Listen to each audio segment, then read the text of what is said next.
and extremely important, something that is to a great extent hidden from the public eye, that somehow, for some reason, circumstantial, possibly, perhaps because of the scientific approach, we remain unaware of. And this is a very important phenomenon called the interrelationship between human consciousness and the existence of reality, which is a very strange, broad-looking sounding title. You're wondering what I'm talking about. If any of you scientists, could any of you tell me who is scientists? Put their hands up, please. Anybody scientific? Right, I'm in safe territory, that's fine. No questions. Social science. Social science, brilliant. Look, so in that case, the purpose of my role, speech here today, will be to go through, to give you some flavour, in hopefully all within 1 hour, of what I'm talking about, where physics is and where science is today. And why is it important for us to understand it from the theological perspective, and why is there any relationship at all between theology and science? So that's what I'm doing. So I'm going to move straight on to some of the ideas. So you see today something's happened that's developed over the last really 100 years. In fact, less than 100 years, possibly even 80 years. It's the switch from the classical view of the world to what's called the quantum view of the world. Now, the general public talk of quantum in a very broad sense. They talk about spirituality, all sorts of things, misinterpreting it. But there is a real interpretation that follows from science. So this is what I'm going to address. And what I'm going to give you a picture is that classical physics is the physics that you learn often at school, the sort of thing that Isaac Newton taught us, that you throw a ball up in the air, it's going to land, you know exactly the trajectory of the ball. This is classical physics. It's very deterministic, so I know how fast I throw a ball up and which direction. I know where it's going to land. I even know where it's going to be, provided there's sufficient, conditions like there's no air resistance. I can track the trajectory, and I can plot it on my computer or on a piece of paper before I do it. And I do it, and it follows exactly the path that I wanted it to do. That's called determinism. I know it.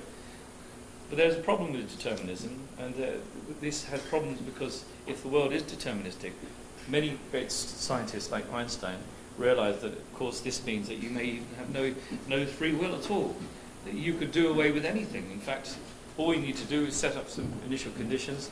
God could just be an initial condition setter, set up all the rules, press the button and walk away. Everything is predicted.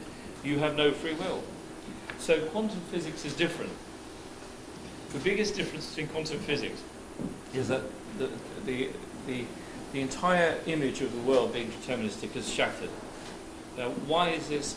It arises from the fact that at the very, very subatomic level, when we look at the world there, it behaves very differently to the way that people are sitting in this room are feeling. And what we're feeling now in this room is just a sort of illusion. It's not real. What do I mean by that? Because the boundary between the subatomic and the real and the large scale is a boundary where there's a lot of discussion, a lot of thought. What's happening is that we don't know how much effect it has on us at this larger scale, but we know one thing for sure: the classical picture is just an approximation. The real picture is the quantum picture. So you can throw away all your hopes that you knew where the ball went. Okay, on a grand scale, you know you will pretty much be sure it's going to land where you throw the ball. But in the quantum picture, the reality is that it's not quite what you think it is. So we're moving forward then. I'm going to just say one thing. That the main thing is that quantum theory does not allow us to know where something really is, but it just gives us a range of possibilities and probabilities. So I'm going to move into a very brief run history. So in order to understand this, of course, it's a very difficult topic. So how can I explain it to you very quickly in less than 50 minutes? Well, I'm just going to start with the story of light. Right? So everybody knows what light is. We switch the lights on. We're very familiar with light, but what is light? So back in the very, very ancient era, thousands of years BC, people thought light was something that human eyes emitted, and so we could see where we're going. Of course, This has changed completely, of course. In the 17th century, importantly, Isaac Newton, who everybody should know about, the famous apple dropping from the tree and discovering gravity and many other things, he proposed that light was made from small particles of light, which sounds bizarre. How can light be made of particles? Then in 1678, there was a physicist who thought, no, this is a wave, but he didn't know how to prove it. And then in 1803, we found this experiment by Thomas Young, which is a simple experiment you can do on ripples in water. You don't need light to do this. You can create ripples in water and it would behave like this. So here's the straight lines of the waves coming towards the barrier. And in this barrier you see there are two slits, and then as the light then passes, or the wave passes through each of these, it does this sort of thing, and the fronts become curved, and they interact with each other. So sometimes they add up, producing a peak higher, a brighter area. Sometimes they completely cancel out, so the bright and the dark cancel out. Sometimes they become, they interact the opposite way. So you produce this sort of pattern.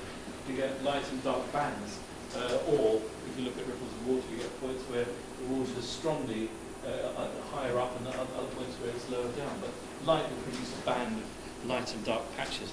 This is a very, very universal phenomenon, probably the most important distinguishing feature of waves and particles.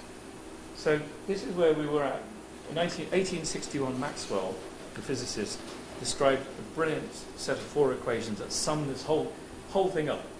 So the whole question of light being a wave was a closed chapter. Nobody really considered any other further problems regarding light. It was sorted until Einstein. Now Einstein won a Nobel Prize, not for relativity, but for the photoelectric effect. So Einstein, he said that he studied the phenomenon that nobody understood, that when you shone light at the surface of a metal, like your MacBook Air, as the light's hitting it, there's small positively charged particles jumping out of it all the time. And you cannot explain this phenomenon, the interaction of light and matter, without accepting that light is actually made of particles. So there's a complete U-turn. Newton possibly was partly right, or was he? Einstein won a Nobel Prize for this. So now I'm going to look at the other way around. Now let's forget about light. Let's look at particles. Let's imagine we're throwing balls through a slit now instead of instead of passing waves through a slit. If you had any common sense, you'd think, well, this is what would happen up here, which is A. You see, of course, it's natural if I roll marbles on a table through 2 slits, through gaps in the barrier. They should hit here and here. And if you turn this around like that, the points that we're going to hit will be here and here. They'll sort of cluster around there, like a child kicking a football through a wall with 2 gaps in it. It shouldn't arrive anywhere but here and here. But what really happens, and this is the second phenomenon, is something very strange. Nobody can explain it. When you throw a small particle, like an electron, through, exactly as like a ball, this is what happens. In fact, this changes to this. They don't arrive at two little bunches, but in fact what happens is they arrive at a whole series of bunches like that. And the funny thing is, no matter how hard I kick the ball, no matter whichever angle I try and get through the slit, it will never ever arrive here, here, here, here. It will never ever arrive. You can spend from here to Qiyamah kicking this ball, it will never arrive. Wherever you kick, it will go through here. So what's happening here? Why is this happening? Well, if you go back to the previous slide, you see that pattern there? What's happening is the ball is somehow, or the particles are being guided by a mysterious wave. And I'm going to use the word mysterious because it is mysterious. It's a wave. The particles are being tracked along by some wave. Nobody knows what that wave is. And today, still nobody knows what that wave is. The wave is guiding the particles. I'm slightly abusing the terminology here because it's more than, it's not quite a guide wave, but it gives you the idea that the wave is the only way this can be explained. So the particles are behaving as if they're being guided by some mysterious wave, So what is this all about? I am going to get to the point to consciousness, but if you bear with me, I'll explain to you. The point is that this phenomenon is summed up by Schrödinger and Heisenberg. These are two physicists who produced the theory of quantum mechanics. A simple looking equation just captures the final point of the theory as an equation. But it's a very complex and beautiful theory. So, now we're going to move on to the next thing then. Of course, it is a very, very important phenomenon, which is how do we deal with this problem? We don't really want to know particles don't behave like particles. We don't want to know that. Einstein strongly denounced it. He hated it to his last breath. So strongly that he wrote a paper called the EPR paper with Podolsky and Rose and two physicists in 1932. And this paper said, this is rubbish. Quantum mechanics is incomplete. It's not wrong, but it's incomplete. Something's missing. Balls don't do that. There's no way that we can accept this behaviour, because we should know exactly where a ball is going when it's going through its gap. We must know. The information must be there, but it must be hidden from us. That's a very strange thing for scientists to say, but there is a way of calculating these phenomena using mathematical methods whereby you hide the information, encode the information, like encrypting, like you use a credit card. There's an encrypted way of particles moving from one place to another because there's an encryption. That's what Einstein believed, and there's a whole theory that was developed behind this. But up till some decades, this was a purely philosophical debate. Half of this room could believe one, half of the other believed the other. Nobody had an answer. Nobody knew. Or is it the case that particles really don't have, that electron doesn't really have a position of momentum? Is it just being like a fuzzy thing being guided by this wave? Or is it a real object who is being, but we just don't know it's real, it's hidden? This is the debate. Bohr was a physicist in Copenhagen, Denmark, who strongly supported the view that it didn't have any position. Einstein had the view that it did, but the information was hidden. That was the argument. This is pure philosophy. So, how do we progress from here? We move on to someone called John Bell. Yeah? I'm going to run through this important idea. I'm going to simplify it a lot.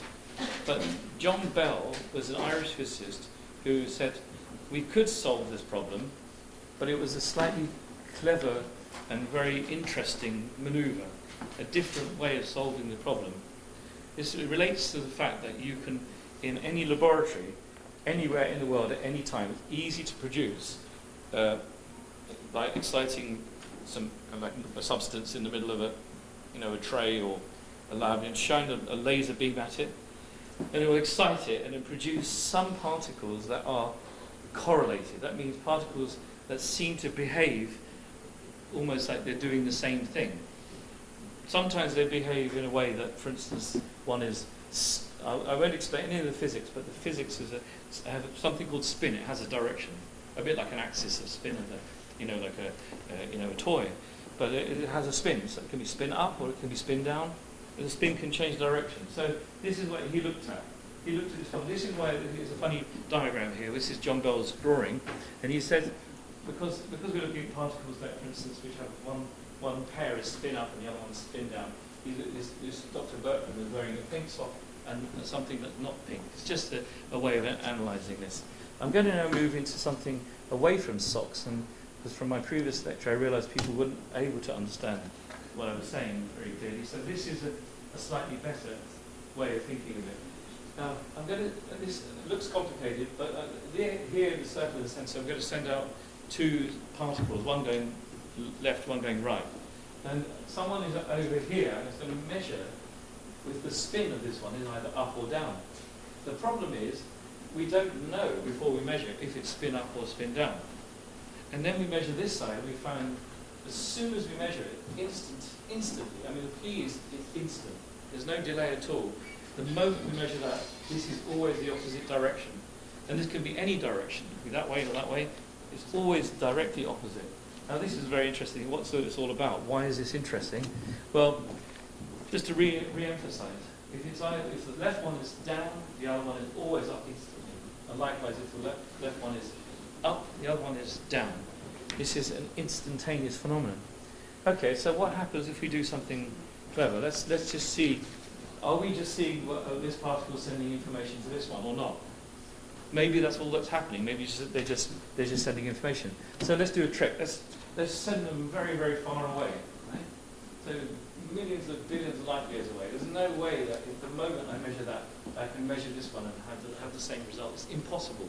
Why is it impossible? Because if I was to send a signal from here to here, it would take maybe even billions of years. So we can't instantaneously know, because it's impossible. Special relativity says nothing can travel faster than light. But it does happen. So this is the big problem. So how do we? Yeah, sure. So what's the relationship between these two particles? They belong to the same atom, or? No, they're two different atoms. They are two different atoms. Two different atoms. But they have behaving as if they're paired up instantly. This is a phenomenon that exists in physics and laboratory. So what happens is that you do a test on one, you find the other one's directly linked as if it's behaving as if it's joined up as one. This is how come the two are paired? Why they still get paired? This is the mystery. The point is nobody understands it. Quantum mechanically, you can explain it mathematically. It's called entanglement. They're paired up in a way that what they call the state, that object that you saw in the equation, is such that you cannot separate one particle from the other in the state. And that's called entanglement. These are particles in the same atom?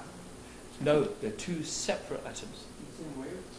In the same wave function. Yes, in the same wave function. Not in the same wave. They can be anything. I could extend this idea, it goes further. These can happen for two different particles or two different objects. This pairing is one of the mysteries that led to the discovery of the resolution of the conflict between Einstein and Bohr. So yes, this is very mysterious. You shouldn't really be able to understand it, because if you do, then you haven't understood it. Because in other words, it is a mystery even today. We don't know why this happens. And why was Einstein disturbed by this? Because Einstein said if that one's measured, it's impossible for this one to have them receive the information about the direction here. But he did find another way around it. Einstein said when they were separating in the first place, they already knew which direction they were going to be. That was Einstein's hidden variable idea. He said they must have known. So, if you look at the next slide. So, yeah, sorry. Is there any communication between them? That's the question. Exactly right. You're completely in tune with the physics here. Is there a communication between them? This is the mystery. Because if there is a communication between them, then if it has to be done at the point where the measurement is done, then the signal will have to communicate faster than the speed of light, which would be impossible. The only other way it could be, therefore, is that they already had information about each other before they separated. This is the only way to round the problem. There is no other way. And that's what the idea of the hidden information or hidden variable is. I mean, communication makes more sense because, I mean, how can one particle know that it will be measured? And how can one particle would know that other particle will be measured with time so that it can behave opposite way? This is why it's such a dilemma. So Einstein and everyone felt that communication would be a good idea, but this particular problem about the spatial separation being too fast for light to allow signals to go from one to the other was one which actually killed that argument off. The only way is they have some sort of encoded, encrypted information that enables one to know where the other one is at the point it's measured. So, yes, a very difficult one. If I move on, we'll come on, Michelle, to the rest of it. So, John Bell, I'm not going to go through this again. He produced a simple criteria, going back to the socks. He said, well, what can we do if we look at trick these particles? Let's not measure them in the same direction, measure them slightly differently. And he produced a simple set of criteria, very, very simple. Although this doesn't look simple, it's actually very simple. It's just like A plus B must be bigger than C. It's just a set of criteria that shows the differences between angles. You can trick them, and it should satisfy certain criteria. And that criteria are called Bell's inequalities. So what happens if you try to apply that to quantum mechanics? The criteria produces a contradiction. In other words, the assumption that we have information encrypted between these two particles in the first place was wrong. There was no information encrypted. So we have a big dilemma. We have no communication between these two particles, and we have something more. We have no encrypted information set off in the first place. So what's happening? We'll see. The answer will be, it's us. It's the observer. The basic assumption is that initially we cannot assume that the particle has any position or momentum. We cannot assume it has any, and we can't even assume that can really, we assume it could individually communicate, or one affecting one could not affect the other, because if I measure one goes up and the other one goes down, that would be fine if it was already encrypted information. But if it's not encrypted information, the moment I measure it, then I've affected the result, and the other one has responded to my effect, my result, my observation of the result. This was then confirmed by a very amazing set of experiments by Alan Espect. There was advanced, more sophisticated forms of the inequality, but this has been repeated many times since then, over the last, since 1964 to now. These were 1982, and this has been repeated many times, and the consensus is that this is the consensus. This is reality. The direction of the arrow, the spin, was neither up, was neither down. It was some blurry combination of the two. This is reality. So what makes it real is us. So we have to actually come and measure it. Something has to measure and observe it. And this is not metaphysics. This is physics. Right? The important thing I have to say here is that the idea here looks remarkable. It's shocking. It is. But mathematically, it looks easy. We write it down. We just say, some multiple of one plus another multiple of the other is the wave function. But if you interpret the meaning of it, the reality is that it is actually not just a mathematical formulation, it's the reality. Now, I'm going to move on from here to the next stage, which is to sort of just to, so if I move on to the next one. So, actually quote the theorem. This whole phenomenon is captured in a theorem, and it's called Bell's theorem, after John Bell. The theorem states that there's no physical theory, that, like quantum mechanics, that involves local hidden variables. You mean that encrypted information? That's what I mean. That can actually produce a prediction of quantum mechanics. In other words, it breaks down. So in other words, we're saying that before we measure it, there was no position. We had no idea which direction the spin was. So Einstein actually used to say, God does not play dice. Stephen Hawking at Cambridge said, so Einstein was wrong when he said, God does not play dice. Niels Bohr, who wanted to confirm that there was no pre-existing reality, said everything we call it real is made of things that cannot be regarded as real. So if quantum mechanics hasn't profoundly shocked you, then you haven't understood it. So, I'm going to move on to the next view, which is how do we deal with this problem? So we can deal with a problem, but we don't have an answer. How do we deal with this? Just to reinforce the idea, this is the classical atom, nice little balls going around in exact circles. This is the real atom.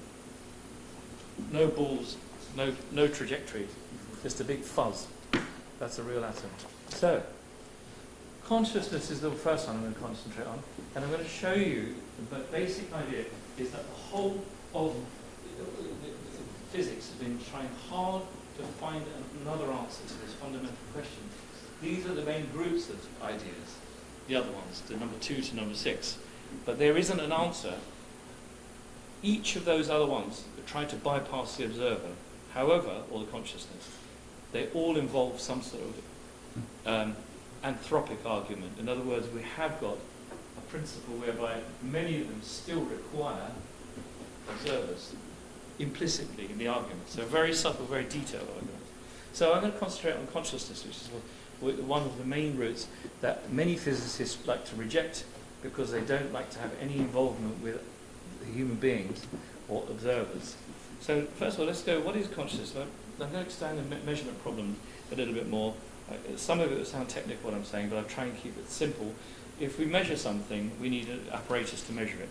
But the apparatus is made up of a measuring device made up of atoms. So if we were not in the laboratory, we'd need something else to measure it, measure device. And also, we might need another object to measure the second measuring device, and so forth and so forth. When do we actually know the measurement has occurred? Well, there is one place, of course, and that's when the information reaches us. So could it be that we are just a measuring device? Is that what we are, just a measuring device? Well, if that is the case, then if we were a measuring device, then let's look and see what happens. Light's entering our eye, and it hits the retina, and it goes along the optic nerve, and it reaches the visual cortex, part of the brain that picks up visual signals. A very, very powerful and immensely important part of human structure and anatomy. So far, this just looks like a measuring device, doesn't it? So, what's the difference? Basically, at this point, it's become part of the observer's knowledge. The observer is aware of it. So then the question arises, what is the attribute of a human being that distinguishes it from other objects? And the answer is, of course, it's something we don't know, but we call it consciousness, or ourself, or our awareness. There were several scientists who, and still are, who very strongly support this idea. Someone called John von Neumann produced the mathematical foundations of this idea, and he strongly supported the idea that what happens is the exact position of something, or orientation, or the reality of it occurs when the human interacts with it. And then also, Wigner, he took the argument further. He said, well, if my friend is in a room, he called it Wigner's friend, and he does a laboratory experiment, he must know the outcome before he does. So he said, then in that case, it's the first conscious mind who's aware of the actual measurement and brings the result about. Is there any evidence for this? There are people like Roger Penrose, or Hammerhoff, who are neurologists combined with physicists, looking at ideas where somehow we can formally find a way of producing a theory that shows scientifically that the wave function collapses and is affected by parts of the brain. These parts are called microtubules of the brain, where there's no direct connection with the rest of the brain, but an open connection where the interaction can occur with other physical phenomena. These are some of the ideas, but they're all in their infancy. If I move on then, I want to say something about something philosophical now, a slight diversion. Let's talk about the idea of consciousness. Is it real? Well, in 1977, Popper and Eccles wrote a book that looked at the idea behind consciousness, and they said, well, is it real? They said, well, if it's real, we should be able to come up with some rational argument. This is not science, this is philosophy. They said, well, something's real if it can affect the behaviour of large-scale physical objects. So they said there are three worlds. World one is where we're looking at particles, atoms, chairs, and tables. World two are states of the human mind, that you're happy, you're sad, or whatever. And world three are the products of the human mind, things like music, or a theorem, or a story, or a book. So this is what they said. Then they looked at the sequence, world three affecting world two, affecting world one. So is this sequence is real? If I read music, it produces some change in mental state of the listener, but it also affects the behaviour of particles of air and vibrates speaker cones. So it has an effect on the world one. So this could not be established without human consciousness existing. This was their argument. Okay, I've simplified it down to a little pinhead, but you can see this is one of the ways of saying, well, is it real on a philosophical basis? And there are many other arguments. So I'm going to move a little bit further forward now. So if it is real, then we have a situation where the we are affecting the outcome of the real world somehow by interacting with it and producing a change in the state of physical world by our conscious minds. This therefore suggests that consciousness is actually more fundamental than the physical world, in the sense that matter is less fundamental. And we can then quote, I'd like to quote these two people. One is Wigner, is a really brilliant physicist, who said the law of quantum mechanics itself cannot be formulated without recourse to the concept of consciousness. And then a quote by Evan Walker, who, the physicist again, who said that we maybe just have to accept the fact that observers exist as a participatory constituent of physical reality. That they must exist as unique entities, as part of the reality of the world. And this consciousness is central to reality, as it is as significant as if we found the key to the soul. Perhaps that's what we found here. These are the words of a Western physicist, not an Islamic theologian. So I'm going to move on now to other approaches. So consciousness appears to be a phenomenon that's required. But I did say there are other approaches, and I'm not going to go through in detail because it would be inappropriate to go to technical detail. But the other approach, summing up very briefly, a very popular one is the many worlds idea. This is where every time you make a decision, somehow the universe changes into all the possible decisions represented by another universe. So if I have tea and coffee, in one universe I'm having tea, the other one I'm having coffee. A completely bizarre idea. It was put into the melting pot with everybody by somebody because there was a famous physicist who was involved with supervising a PhD thesis of a man called Everett. And he then produced this idea, but there are lots of inconsistencies that we can't describe what probabilities are, there are technical issues, and it doesn't really explain anything. It certainly doesn't produce a solution to the measurement problem, but most bizarrely, we have to accept that there by now will be over 10 to 100 universes, and we exist in all of them, which is an untestable, huge amount of metaphysical baggage to carry, as John Wheeler said once. And essentially, I don't think it's a solution that really has much value. There are other ways of looking at the problem. Are we just kidding ourselves? And this is a very important one, that when things get bigger and bigger and bigger, does the quantum thing that, you're sitting over there, I know you're there, why should I know what's happening here? Are we just, is that quantumness being lost as the bigger and bigger something gets? Does it automatically just take up one measure or another? And there's a lot of work being done on this, and so far experimental observations on making things bigger and bigger and bigger and bigger produces no change to the state of the object up to a certain point. There are other refinements to this, but it doesn't really work, and it's not supported by experiment, and it doesn't fit in with some of the fundamental principles of quantum mechanics. Then we look at thermodynamics. This is important. Thermodynamics, we think of as heat, but in fact we're talking about change in order and disorder. So objects become more and more disordered with time. It is a principle of quantum mechanics, thermodynamics. So could it be that when something is in a mixed state, like we saw those fuzzy arrows up and down, that because of the tendency for the world to become more disordered and then take up a certain state, perhaps an irreversible change occurs on its own? And that is problematic, and it collapses on itself because of some principle called the ergodic principle, because things can reassume the original state, so it doesn't work. Then there's consistent history. This is another idea. This is a very strange idea. It's a bit like the many worlds, but here, instead of having many universes, you just have a MacBook of every possibility. But the trouble is, you have to hand pick each stage. I had tea this day, and the next day I had orange juice.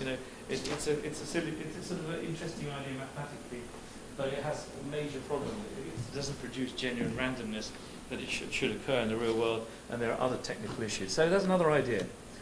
And the most important idea of all, and the biggest contender for physics, is this one. Now this is an idea that's recent, very, very recent, and it's still being developed, but there are big problems with it, which I'll explain very, very briefly in a nutshell. Decoherence. When something like a particle is moving through a room, or it starts to interact and have entangle with things around it, so it becomes less and less quantum-like.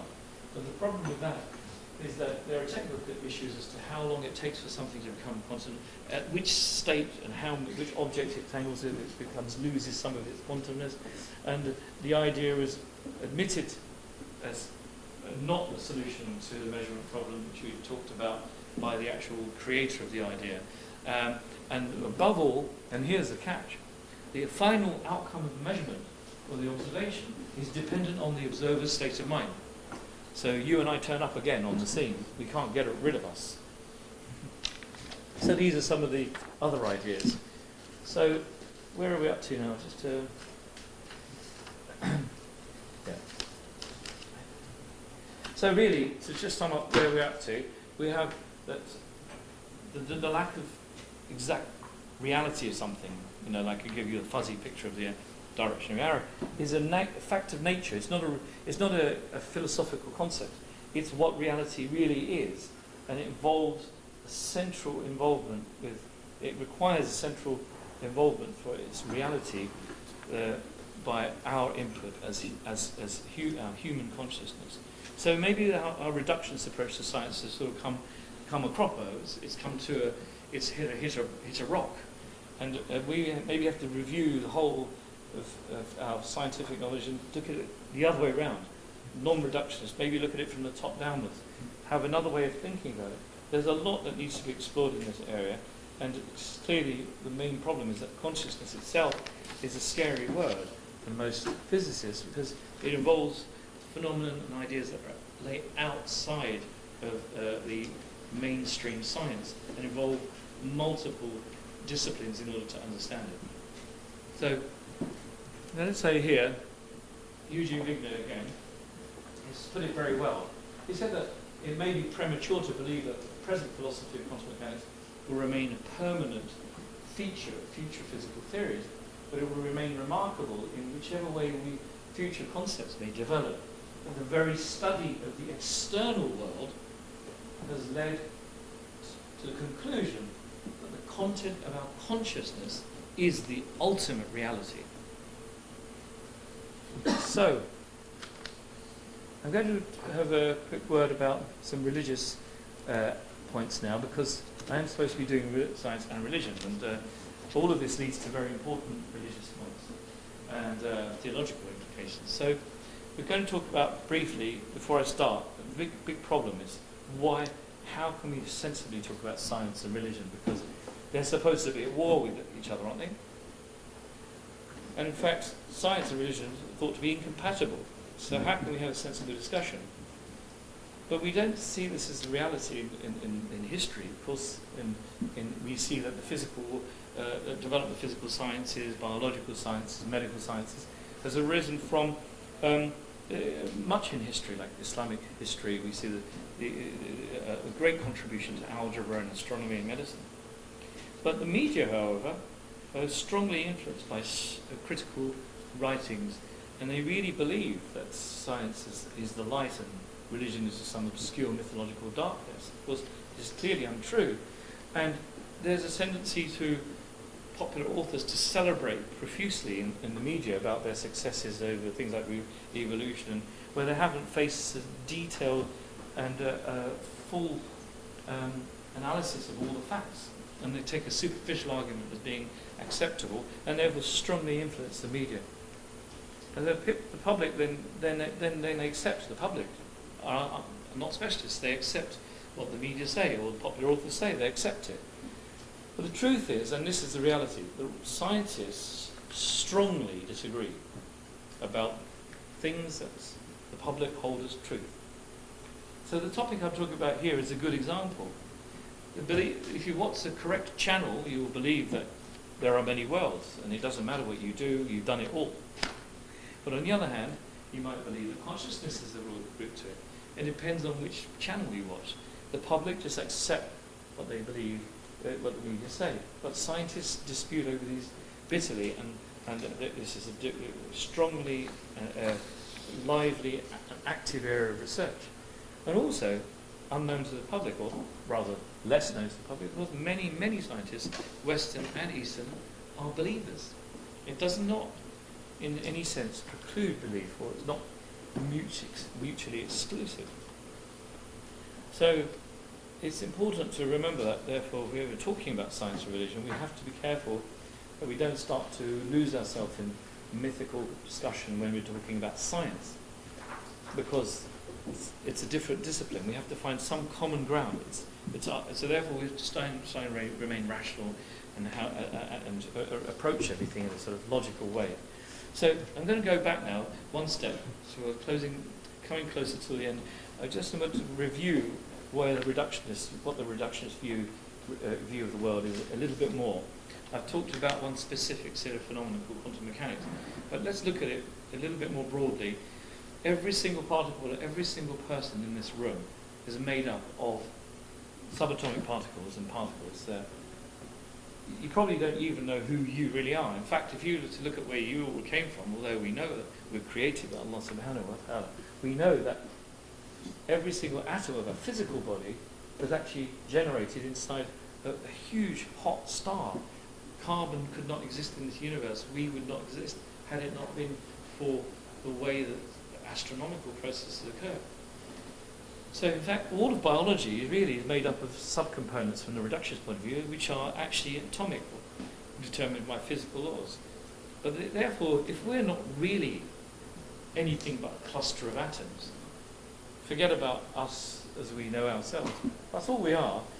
It's really a phenomenon that we see which is extraordinary, that the whole universe has become aware of itself. So you have to ask the question, where are you? Where am I? What makes us individuals? So the reductionist has hit this brick wall that often has been a human experience from religion, theology, philosophy. So I'm going to move swiftly on to the Quranic side, and I'm going to just point out a few things. The idea here is just to show you that from a theological perspective, which you're more than familiar with, I'm sure, that we already have things in the Quran, and I'm only talking the Quran, which strongly support the view that our creation, our existence, is one which has, whereby our self, our nafs, our afidah has been granted to us as a gift from Allah, as a creation, part of the creation. And God has brought you forth from your mother's wombs knowing nothing.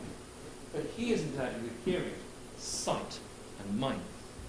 And likewise, He implanted in you the seat of feeling, understanding, thought, and intellect. And so forth. And here a beautiful line from Surah Al-Muqmin, وَالَّذِي أَنشَأَكُمْ وَجَعَلَ لَكُمُ السَّمْعَ وَالْأَبْصَارَ وَالْأَفْئِدَةَ قَلِيلًا مَا تَشْكُرُونَ. That He endowed you with the seat of feeling, understanding, seat of consciousness, and intellect, and volition. These are straight from the Quran. This is what we already believe. So, what is just a brief word on what is afidah? I had a lovely conversation a couple of days ago in a canteen here with Rajab and a professor who was a linguistic professor in Arabic. I asked him, what is afidah? And he said to me, it's the centre of the heart, thinking intelligence, centre of the qalb, which supports the brain. The biological brain is dependent on afidah.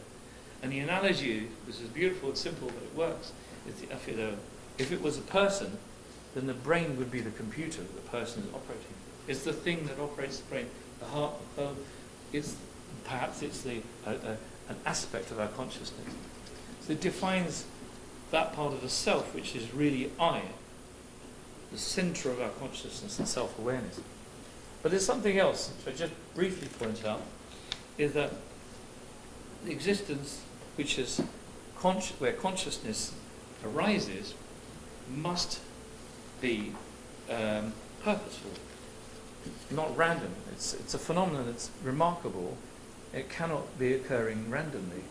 So, purposefulness is implied by a conscious existence. And it points out in Surah 38, verse 27, we have not created the heavens and the earth, all that is between them, without meaning and purpose. See, this is the important thing. So, where are we up to? Let me just round it off now. I'm going to point out two more physicists' views which are really worth looking at. Heisenberg, remember, he was the founder of quantum mechanics. He put it in a very amusing way. The first gulp from the glass of natural sciences will turn you into an atheist. But at the bottom of the glass, God is waiting for you. You can't escape it. Yeah? You're not going to escape it. And no matter, you can see with time, no matter how far you go, it's inescapable. There is no answer. We have lots of teleology in science. We have an abundance of teleology. We have lots of arguments that are infinitely regress, Occam's razors and so forth. You can't escape it because nothing can be without something being put into place at some point. It's inescapable. Paul Davies says something very important. I really admire this man because he was very strongly against God. He wrote a book called God and the New Physics, where he was literally strongly opposing God. And then about 15, 20 years ago, he collapsed into this, the last paragraph of his book. And it relates to the very topic we're talking about today, which is consciousness. What does it mean? What is it that we might be party to such the privilege of being aware? I cannot believe that our existence in this universe is a mere quirk of fate, an accident of history, an incidental blip of the great cosmic drama. Our involvement is too intimate, and the physical species Homo may account for nothing, but the existence of mind in some organism on some planet in the universe is surely a fact of fundamental significance. Through conscious beings, the universe has generated self-awareness. This can be no trivial detail, no minor byproduct of mindless, purposeless forces. We are truly meant to be here. And this is the point. So to sum up, to conclude, I propose that, essentially, and this is not my own feeling only, there are many, many people working on this idea, that we have found that physics and analytical sciences and mathematics have brought us to a point where we realize that the human is not a random, irrelevant piece of flesh on a rocks in some remote void, but in fact might be the actual reason why the universe was created or generated or existed in the first place. So,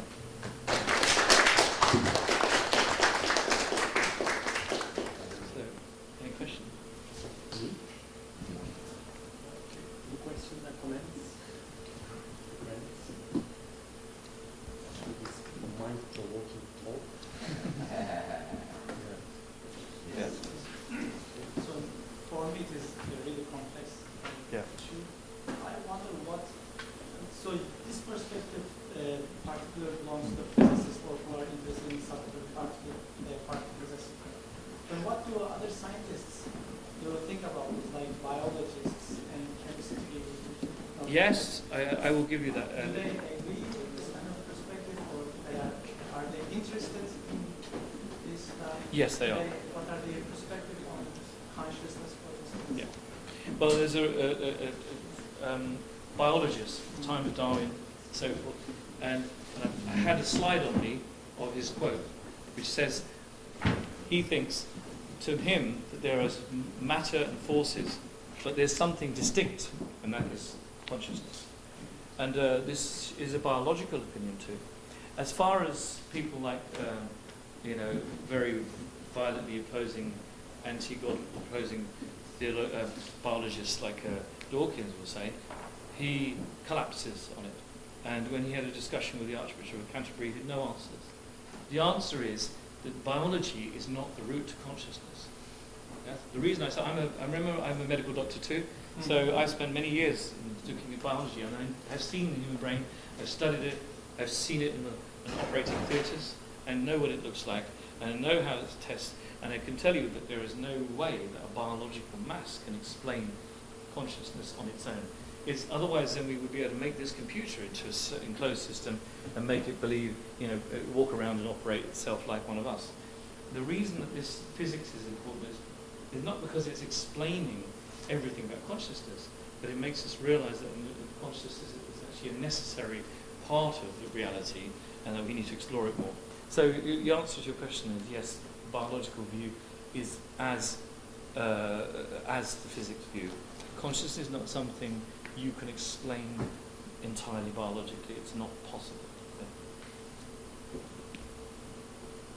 Yes, 2 cups of Turkish Turkish coffee cups. I don't know if you know how to make it, No, but I better learn. learn it before you go. Ali can teach you. You don't know? So that means we couldn't teach him our Turkish culture. Yes. So I should assign another Turkish friend to teach Ali and our friend Asim. And because in Turkish we have a saying that memory of a cup of coffee lasts for 40 years. Okay, so you have 2 cups here. Absolutely. So one for you, one for your wife. Thank you. No children shouldn't drink Turkish coffee, too heavy for them. Right? And we hope to see you here again. And so he's at the early stages of his research. It would be very nice, like for us, to listen to him when he reaches to the end. All right. Thank you very much coming over. Very good. Okay. All right. So you listened to a very interesting lecture. Like usually we talk about like social issues, but you can see that science cannot be departmentalized, completely. I mean, from an interdisciplinary perspective, everything is linked to everything else. So you can see that physicists, they are like discussing what consciousness. I mean, don't think consciousness is only like for psychology. So, it's a very interesting talk for us. So we will try to diversify our presentations and lectures every Wednesday, and we would like to have all of you here all the time. We expect all our students to be present and participate with your questions. Because don't think I study one thing, I don't care about the rest. So sometimes you discover interesting relations between unrelated things, and actually this is what science is about. And also it opens up your horizons. Let's say you're studying something, don't completely, narrowly, blindly focus on this. So today we listened to this very interesting talk about quantum physics and mechanics. So it's good to have at least some familiarity, some information about it, rather than completely focusing on social issues. We will continue surprising you with these kind of talks. All right. Any other announcements? All right. After this, we will meet with MA students here in this class.